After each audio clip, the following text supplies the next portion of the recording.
let's make some one-pot spaghetti. Start by adding 1 pound of Italian sausage to your preheated Dutch oven. Now add a couple tablespoons of olive oil. Now add 1 cup of chopped onion and 1 cup of chopped green pepper. After about 5 minutes, your veggies should be soft, then add 1 tablespoon of minced garlic.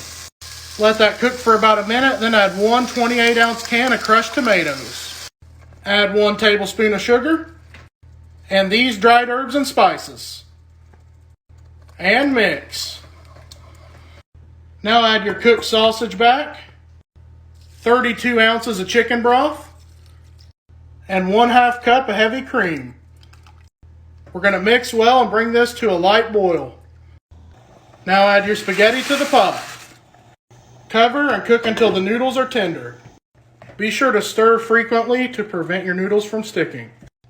After about 15 minutes, your noodles should be tender and it's ready to serve. Top it with some parsley and Parmesan. Hell yeah.